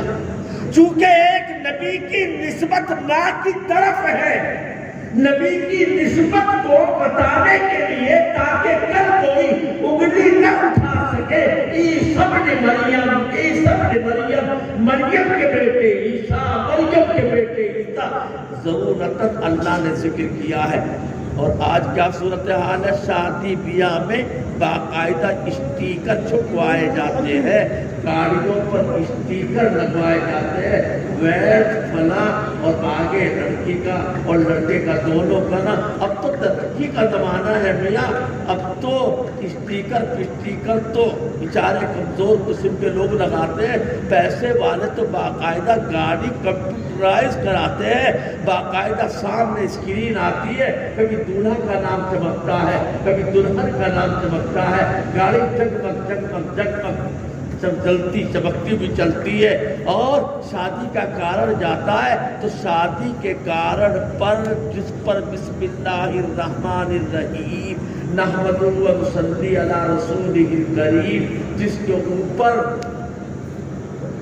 حدیث بھی لکھی ہوئی بعض کارنوں پر النکاح من سنتی عمر رغیب عن سنتی فلیس منی، اسی کارن کے اوپر لڑکے کا نام محمد عبداللہ اور جس سے اس کا نکاح ہونے والا فاطمہ پروین اس کا بھی نام لکھا ہوا۔ میں آپ سے پوچھوں سسنیر والوں سے کہ بھیا اس کارن پر یا گاڑی کے اسٹیکر کے اوپر لڑکی کے نام لکھنے کی کون سی مجبوری اور ضرورت ہے؟ وہ لکھا ہے اور کو ضرورت ہوتا ہے؟ اللہ نے تو قرآن میں عورتوں کے نام نہیں لیے، زلیخا کا کہیں بھی نام نہیں، حضرت لوط علیہ السلام کی بیوی کا کہیں نام نہیں، حضرت ابراہیم کی بیوی کا کہیں نام نہیں، حضرت موسیٰ کی بیوی حضرت شعیب کی بیٹیوں کا کہیں نام نہیں۔ کتنے گر گئے، کتنے دین سے ہٹ گئے، کتنی منمانی شروع کر دی ماڈرن بننے کے چکر میں۔ آپ نے ساری چیزوں کو مٹی میں ملا دیا، پیروں میں ٹھوکر میں آپ نے اس کو رگڑ دیا۔ کہاں ہے دین؟ کہاں ہے دین؟ عبداللہ کی شادی میں اور رام گوپال کی شادی میں تھوڑا سا 1 انچ کا فرق ہے بس۔ دیجئے وہاں بھی بجرا دیجئے، یہاں بھی بجرا سہرا، یہاں بھی بجرا سہرا، وہاں بھی بجرا گل چڑھائی، وہاں بھی ہو رہی گل چڑھائی، یہاں بھی ہو رہی۔ جانوروں کی طرح شادی میں کھڑے ہو کر چوپایوں کی طرح یاکلون کما تاکل الانعام، جیسے وہ کھا رہے ایسے ہم بھی اسٹینڈنگ سسٹم ماڈرن ہے نا، بیٹھ کے تو کھا نہیں سکتے۔ ارے میاں کھڑے ہو کر بھینس کھاتی ہے، بھینس کبھی بیٹھ کے نہیں کھاتی، ہاں ٹانگ ٹوٹی ہو، بیمار ہو، پھر بھی 2-4 ٹھوکر ماری دے گا آدمی اس کو تاکہ کھڑی ہو جائے۔ جانور، میں تو بلکہ اس سے بڑھ کر کہتا ہوں، مجھے معاف کرنا، جانور تو پھر غنیمت، بھینس تو پھر غنیمت، بکری تو پھر غنیمت، بھینس کم سے کم بھینس ہمارے ٹوٹے سے بندھی ہوئی ہے، آخور پر جو چارہ ہم نے ڈال دیا اسی میں منہ مار دیتی ہے۔ لیکن آپ کے ہاں تو ماشاءاللہ خوب گائے پھر رہی، ہمارے ہاں تو اتنی گائے نہیں پھرتی۔ البتہ ایک ہوتا ہے، پتہ نہیں یہاں کیا کہتے ہوں گے جو گائے کا نر ہے، ہمارے یہاں اس کو سانڈ بولتے ہیں، کئی سجار بولتے ہیں۔ تو سانڈ جو ہے وہ کہیں ایک فور میں کھڑے ہو کے نہیں کھاتا، ٹوٹے پہ بن کے نہیں کھاتا۔ سانڈ جو ہے جہاں جہاں ہری ہری دیکھتا ہے وہی منہ مارتا ہے۔ پنڈال میں شادی کے پہنچے، بیچ میں رکھی ہوئی پلیٹ اٹھائی اور پلیٹ اٹھا کر چاروں طرف لتیتے، لگتا ہے کبھی کھانے کو نہیں ملا، رسگلے کدھر، چکن فرائی کدھر، شامی کباب کدھر، آئس کریم کا کاؤنٹر کدھر، زردے کا کاؤنٹر کدھر۔ سب سے پہلے پورے پنڈال کا جائزہ لے کر سانڈ کی طرف ادھر ہی کو دھکے مکے کھا کر کے جلدی جلدی ٹانگے کھینچو، چکن فرائی کی جلدی جلدی، ارے سیخ کباب کو تو مرنے ہوتا، جلدی سے لے کر کیا 2-4 کو دھکے دیے بوڑھے بوڑھوں کو اور لے کر پھر کھڑے ہو کر کے کھا۔ یہی شریعت ہے، یہی سیرت ہے، یہی تعلیم ہے، یہی محبت نبی کا تقاضا ہے، یہ عشق رسالت کا تقاضا ہے، یہ مسلمانوں کو کرنا چاہیے۔ کیوں بھائی؟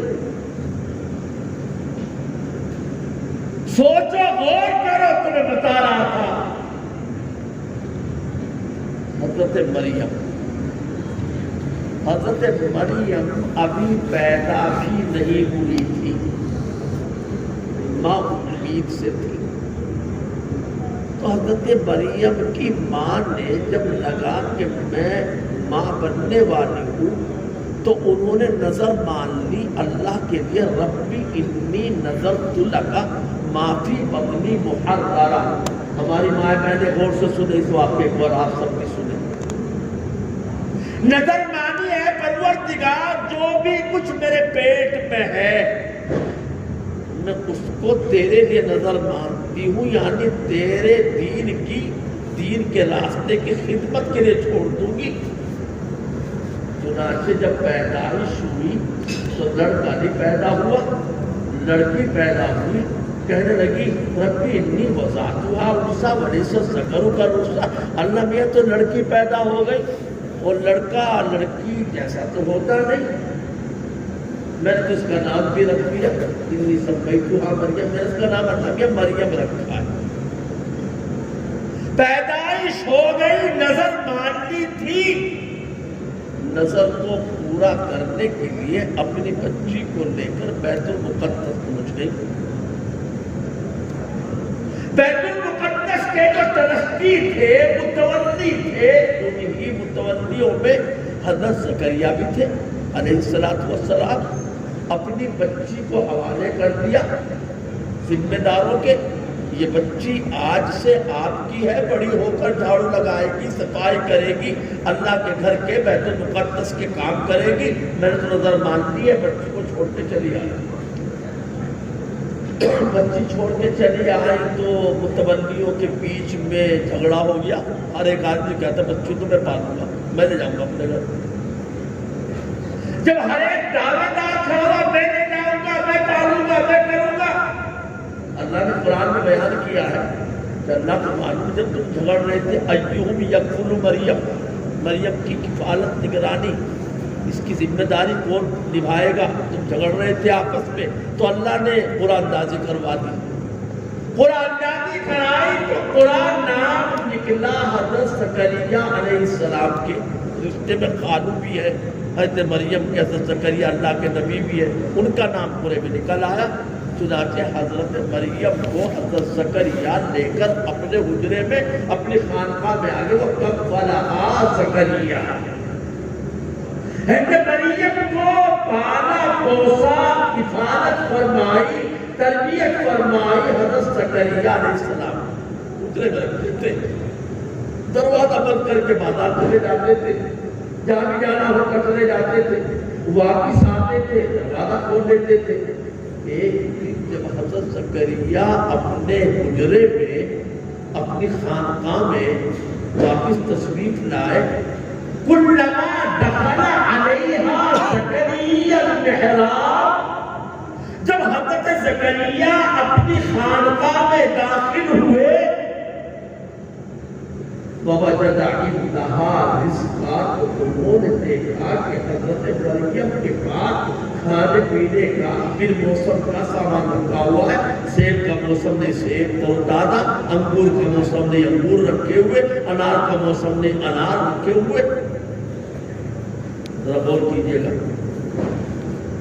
حضرت مریم بچی ذات ہے, حضرت مریم لڑکی ہے, حضرت مریم حضرت زکریا کی زیر نگرانی ہے.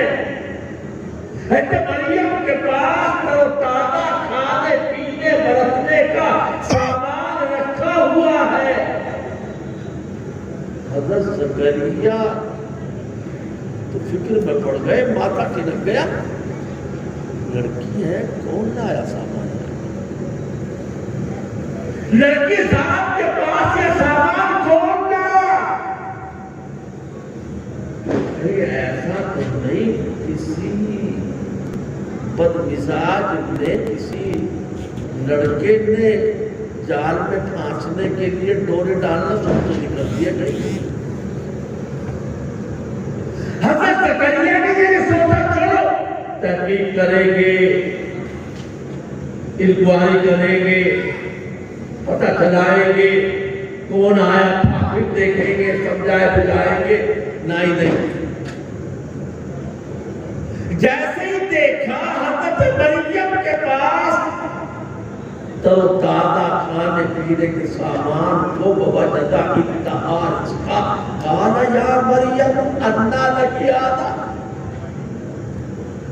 ایک دم نقد اسی وقت میں حضرت زکریا نے کہا, اے مریم جلدی بتائے کہاں سے آیا, یہ سامان کون لایا, کہاں سے آیا, جلدی بول. یا مریم انا لکی ھذا.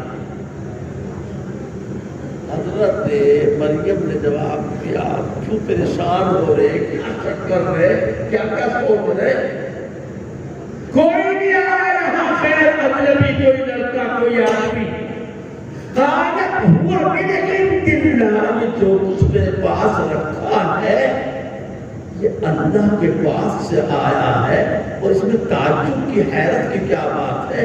ان اللہ یرزق من یشاء بغیر حساب، اللہ جسے چاہتا ہے بے حساب دیتا ہے۔ واقعی اللہ پاک رازق ہے، رزاق ہے۔ حضرت زکریا علیہ السلام نے سنا تو اطمینان ہوا، ان اللہ یرزق من یشاء، اللہ جسے چاہتا ہے بے حساب دیتا ہے۔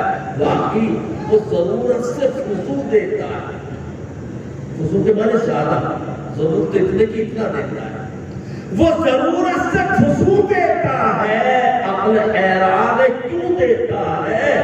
اعمال تو ایسے نہیں کہ رزق ملے، اس کا نام رزاق ہے، کیوں دیتا ہے؟ اب ذرا سا اس آیت کو سامنے رکھ کر مائیں بھی، ابا بھی، گھر کا ذمہ دار بھی، بڑا بھیا بھی، اس سے یہ بات سمجھ لیں اچھی طریقے سے، کیا آج ہم اگر اپنی بہن کے پاس، اپنی بیٹی کے پاس انگلی میں انگوٹھی، ہاتھ میں رومال، میک اپ کا کوئی سامان، کسی طرح گلے کا کوئی ہار، یا اب تو کوئی موبائل اگر ہم اپنے بیٹے یا بیٹی کے پاس دیں گے جو ہم نے لا کے بھی نہیں دیا، جس کے لانے کے لیے ہم نے پیسے بھی نہیں دیے، تو کیا ہمیں پوچھنا چاہیے کہ نہیں؟ ہم پوچھتے ہیں کہ نہیں بیٹی اپنا انگوٹھی کہاں سے آئی؟ اس وقت تو آنکھ موند لیتے ہیں، چپ ہو جاتے، سوال نہیں کرتے، پوچھتے نہیں۔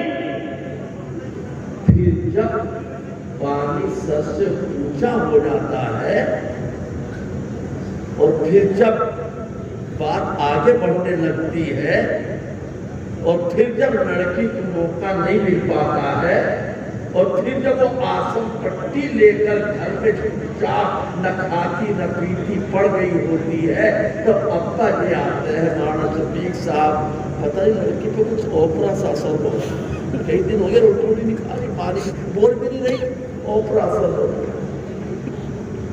پھر یہ ایسے پیشہ ور تعویذ گنڈوں کے ذریعے پیسہ اینٹنے والوں کے پاس جاتے ہیں، ارے اس کو کوئی کچھ نہیں ہوا، کوئی اوپرا نہیں ہوا۔ یہ دراصل نتیجہ ہے اس بات کا، اگر تو نے اسی دن ٹوک دیا ہوتا، اسی دن تو نے اپنا خود ادا کر دیا ہوتا، اسی دن تو نے اپنی ذمہ داری نبھائی، اسی دن تو آج لوگ اپنی حق رکھنا۔ سیرت جو نبی پاک علیہ السلام نے فرمایا انما بعثت لأتمم مکارم الاخلاق، اس لیے آیا تاکہ تمہیں اچھے کریمانہ اخلاق سے مزین کر دوں۔ ہم نے کون سے اخلاق دیے اپنے بچوں کو؟ نبی والے، ہم نبی کے عشق میں دیوانے ہیں۔ میرے محترم بزرگوں، نوجوان بھائیوں، ماشاءاللہ ہماری یہاں کی نوجوانوں کی سیرت کے بیٹی علماء کرام کا جنہوں نے ابھی پھولوں کے ہاتھ سے استقبال کیا، میں ان نوجوانوں سے بڑی اپنائیت، بڑی محبت کے ساتھ یہ کہنا چاہوں گا کہ یہ پھولوں کی مالائیں تو مرجھا جائیں گی، یہ کلیاں ان کا رنگ تو پھیکا پڑ جائے گا۔ ان چیزوں میں پیسے خرچ نہ کر کے، یہ جھالریں لٹکا کے، یہ گھنٹے لگا کے، یہ محکمے راستوں میں سجا کے، یہ جلوسوں کے نام پر چندہ نہ کر کے کچھ ایسا فنڈ بناؤ، کچھ ایسا بیت المال قائم کرو، کچھ ایسا انتظام اپنے یہاں لاؤ کہ جس علاقے میں بچوں کے پڑھانے کی، وہاں کے لوگوں میں سکت نہیں ہوگی، وہاں ہم ایک مدرس کے پڑھانے والے کا انتظام کریں گے اور اس کو وہاں تنخواہ ہم دیں گے۔ جو بچہ پڑھ نہیں پا رہا ہے غربت کی وجہ سے، ہم اس کا سہارا بنیں گے۔ جس بچی کی غربت کی وجہ سے وقت پر شادی نہیں ہو پا رہی، ہم مل جل کر کے اس کی شادی کا انتظام کریں۔ ہمارے بیچ میں کوئی غریب اچانک بیمار پڑ جائے، ایمرجنسی کی حالت ہو جائے، اس کے پاس پیسہ نہیں تو پیسے کو اکٹھا کرنے کر رکھا ہے، ہم اپنے اس غریب بھائی کے علاج میں خرچ کریں۔ یہ کام ہے کرنے کے، یہ کام ہے انسانیت کے۔ بھوکوں کو کھانا کھلانا، پیاسوں کو پانی پلانا، ننگوں کو کپڑا پہنانا، مریضوں کی عیادت کرنا، کسی کے کام آ جانا، کسی کی ہمدردی کرنا، کسی یتیم کے سر پر ہاتھ رکھ دینا، کسی بیوہ کا سہارا بن جانا، یہ کام ہے نبی والوں کے کرنے کے، جن سے آج ہم بہت دور ہو چکے ہیں۔ باقی آپ اگر سیرت والے ہیں، نبی کی سیرت سے پیار کرنے والے ہیں، نبی کی سیرت کے نام پر صبر عقید کرنے والے ہیں، ربیع الاول کے مہینے میں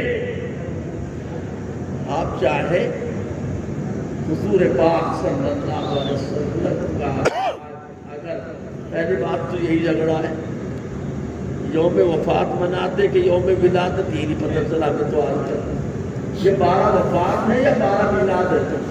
جو کہتے ہیں 12 وفات، تو کیا وفات میں خوشیاں منا رہے نبی کے دنیا سے جانے کی؟ لیکن چلو جو بھی ہے، ربیع الاول کی 12ویں تاریخ آپ کی وفات کا دن ہے، اس میں اکثر علماء کا اتفاق ہے، لیکن 12 ربیع الاول آپ کی پیدائش کا دن ہے، اس میں اکثر علماء کا اتفاق نہیں ہے۔ محقق علماء کرام کہتے ہیں کہ آپ کی ولادت 8 تاریخ کو ہے یا 9 ربیع الاول کو، تو یہ یوم وفات منانا ان کے صحابہ نے جو منایا، 6 صدی تک کہیں پر میلاد النبی، جشن میلاد النبی، جلسہ میلاد النبی، کسی طرح کا کہیں پر کوئی گزر نہیں ہے۔ 6 صدی میں عراق کے علاقے کا ایک بادشاہ گزرا ہے کوئی، اس نے سب سے پہلے یہ میلاد کا سلسلہ شروع کیا، اور وہاں سے چلتے چلتے ترقی کرتے کرتے آج یہاں تک آ گیا کہ سیرت کے، میلاد کے، حضور کی ولادت کے منانے میں ڈی جے بھی بج رہا ہے، باقاعدہ ڈانس بھی ہو رہا ہے۔ یہ سب کچھ اسی ملک میں، ہمارے بیچ میں، ہماری آنکھوں کے سامنے ہوتا ہوا ہے۔ ان تمام چیزوں سے توبہ کرو، جو کرنے کے کام ہے وہ کرو، جو ترقی کے کام ہے وہ کرو، جو اپنی آنے والی نسلوں کے ایمان کی حفاظت کے کام ہے وہ کرو، جو اپنی نسلوں کے مستقبل کے تابناک اور روشن بنانے کے کام ہے ان کاموں کو کرو، تبھی تو آگے بڑھو گے۔ کریں گے بھی انشاءاللہ، وقت بھی کافی ہو رہا ہے، اور جب سے میں سسنیر آیا آپ کی دفعہ تو ایسا اتفاق ہے، بہت کوشش کی، نیند نہ کل دن بھر آئی نہ آج دن میں آئی، ہاں البتہ رات میں جو وقت ملا 3 گھنٹے کے قریب اس میں سونے کو ملا، اور ابھی آپ سے رخصت ہو کر کے ابھی اسٹیشن کی طرف روانہ، اور وہاں سے جو ہے بھوانی منڈی سے 5 بجے کے آگے پیچھے ہماری واپسی کی گاڑی ہے۔ باہر کے بعد تو 2 گھنٹے ہو گئے مجھے شاید بیان کرتے کرتے، بڑھاپے میں بڑا یہ آپ لوگوں کی محبت ہے اصل میں اب سے 17-18 سال پہلے جب داڑھی کالی تھی تب بھی سسنیر آیا، پھر بھی آیا، بعد میں بھی آیا، پھر سال بھی آیا۔ یہ آپ کی محبتیں ہیں کہ آپ نے پھر یاد کیا، آپ کی خدمت میں حاضری ہو گئی۔ زیادہ خوشی اس وقت میں مجھے اور ہر آنے والے عالم کو اس وقت میں ہوگی جبکہ آپ اپنے اندر اچھی تبدیلیاں لائیں گے، رسوم و خرافات سے، فضول خرچیوں سے، فالتو لغو باتوں سے، لغویات سے اپنے آپ کو مکمل طور پر آپ بچائیں گے تو آنے والا ہر عالم خوش ہوگا اور آپ دوسروں کے لیے نمونہ بنیں گے۔ اللہ تعالیٰ ہمارے نوجوانوں کی اس پہل کو، ہمارے نوجوانوں کے اس طرح کے پروگراموں کو، ہمارے نوجوانوں کی اس طرح کی محنتوں کو اللہ تعالیٰ قبول بھی فرمائے۔ اور دوسری دعا خاص طریقے پر یہ ہے کہ اللہ پاک ہمارے شہر سسنیر میں دین کے کام کرنے والوں کو آپس میں مل جل کر محبت